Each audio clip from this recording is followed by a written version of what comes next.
Jambo la kwanza, tunataka kutoa pole kubwa sana kwa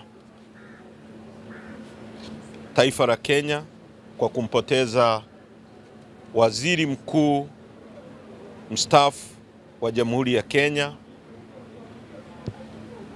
Wao walimuita baba na sisi tunamuita baba. Raila Amolo Odinga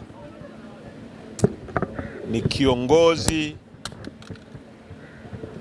wa siasa za mageuzi na vyama vingi Afrika.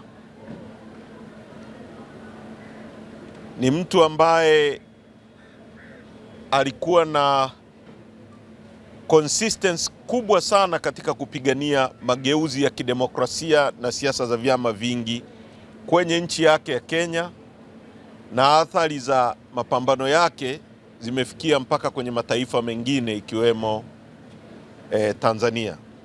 Wote tunajua baada ya sisi kuchaguliwa tulikutana naye Kenya, Nairobi, mimi na mwenyekiti wetu Mheshimiwa Lissu pamoja na mjumbe wa kamati kuu Lema tulimtembelea na tulifanya mazungumzo naye. Katika hatua za baadaye tutazungumza. Kwa hiyo tunatoa pole kubwa kwa chama chake cha ODM, tunatoa pole kubwa kwa nchi ya Kenya na kwetu sote wa Afrika, kwa sababu tumepoteza mtu muhimu.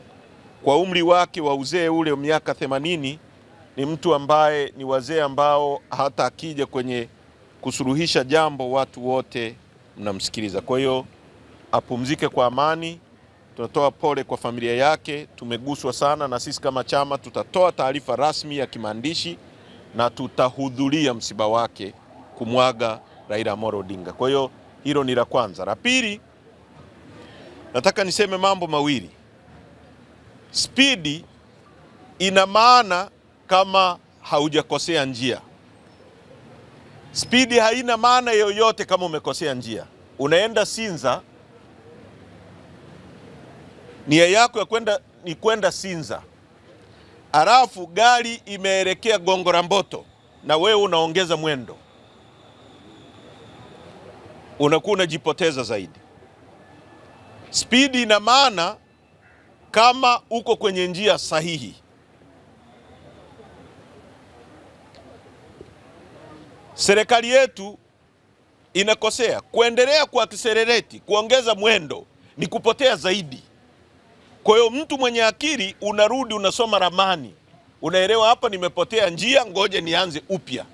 Kwa hiyo unapo accelerate wakati umekosea unapotea zaidi. Watu wanatekwa, serikali iko kimya,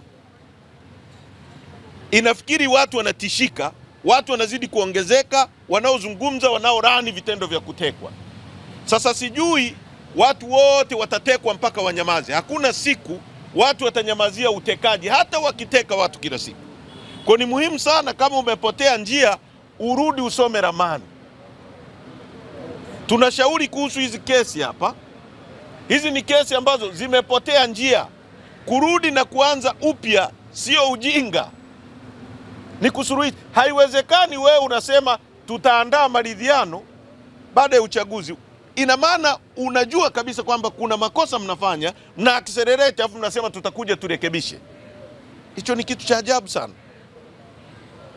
Hizi kesi hapa zinapoteza muda. Hebu fikiria unakuja, mimi imenishangaza sana kwamba shahidi anasema haelewi hata waziri anateuliwa na nani,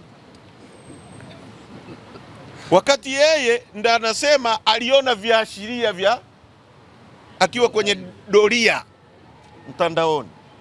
Sasa kama hujui waziri anateuliwa na nani, inashangaza kidogo. Tunatengeneza civil servant, utumishi wa umma wa aina gani unaosema uongo wa wazi? Kwa hiyo ni mambo ambayo ni makubwa na tunapaswa kuyaangalia. Ndio maana nimesema speed is useless when you are lost. Speed ina maana ukiwa kwenye njia sahihi. Kwa tunapaswa kuangalia haya mambo kwa undani. Sisi kama chama tuko imara, na mnajua hapa tunapishana. Leo tulikuwa na kesi nyingine ya contempt huko. Sasa wanatamani sisi wote tuwe ndani. Lissu awe ndani, Heche awe ndani, Mnyika awe ndani. hata wanaosema neno Chadema tu wote wewe ndani. Wana gereza la kutosha kuweka wanachadema milioni 8 wote. Wanalo hilo gereza. Wana gereza la kutosha kuwaweka Watanzania wote, kwa sababu vita ya kutafuta tume huru ya uchaguzi sasa sio vita ya Chadema. Imeisha kuwa vita ya Watanzania wote. Ndio maana hata tukinyamaza hii vita inafanya nini? Inaendelea. Uongo kweli? Kweli. Mapambano haya sasa sio ya Chadema tu. Ni mapambano ya Watanzania wote. Wana uwezo wa kuwaweka Watanzania wote ndani? Wana hilo gereza? Wana uwezo wa kuua Watanzania wote? Wana uwezo wa kuteka Watanzania wote? Speed is useless when you are lost. Kurudi, soma ramani, nenda kwenye njia sahihi. Hapo ukiongeza speed utakuwa na maana. Kwa nafikiri haya ni muhimu sana, tulitakiwa tuyaseme kwa leo.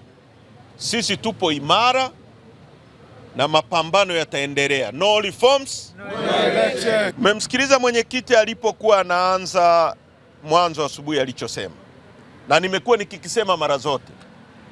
Hii ni kesi kubwa kuliko kesi zote kwa mujibu wa katiba yetu ya Jamhuri ya Muungano wa Tanzania. Hii ndio kesi kubwa kuliko zote. Inabeba adhabu ya kifo. Leo ni mara ya 3 kwa wageni wa mwenyekiti wanaokuja kwenye hii kesi. Wanazuiliwa kuingia na wengine wamepigwa, wamevunjwa. Tarehe 24 kesi hii iliposomwa kwa mara ya kwanza kule Kisutu, viongozi wetu zaidi ya 10 na kitu walivunjwa miguu, watu wakatekwa, wengine wakatelekezwa Mwabepande na maeneo mengine kuhudhuria kesi hii. Walipokuja jaji mkuu mstaafu wa Kenya Willy Mutunga na Maraga na jaji Maraga kwenye kesi hii, kwa sababu hii ni kesi inayovuta hisia za kidunia nzima na hisia za Afrika nzima na hisia za nchi hii nzima, kwa sababu mwenyekiti anaongoza chama kikubwa cha upinzani nchi hii. Wengine wakazuiliwa, wakina Agatha Atuhaire wakachukuliwa, wakatelekezwa kwenye mipaka huko na Boniface Mwangi. Na juzi wageni wa mwenyekiti wamekuja, wengine wamezuiliwa kuhudhuria kesi hii. Sasa leo mwenyekiti ameielezea vizuri, na mimi nimekuwa nikisema. Amesema mwaka 58 kesi ya Mwalimu Nyerere iliposikilizwa pale, Watanganyika hawakuzuiliwa kwenda kusikiliza kesi ya kiongozi wao. Mwaka 61 wakati wa kina Mandela wanashtakiwa Rivonia trial, wa Afrika Kusini hawakuzuiliwa kwenda kusikiliza kesi ya kiongozi wao. Na hata Jomo Kenyatta aliposhtakiwa kule Kapenguria, wa Kenya hawakuzuiliwa kusikiliza kesi ya kiongozi wao. Ina maana makaburu wazungu walikuwa wanawatendea watu weusi vizuri kuliko viongozi wetu wa Kiafrika wanavyotutendea sasa. Leo mwenyekiti wetu anashtakiwa kwa kesi kubwa kuliko zote. Wanazuiliwa watu kuja kusikiliza kesi ya mwenyekiti. Kuna nini ambacho kinafichwa?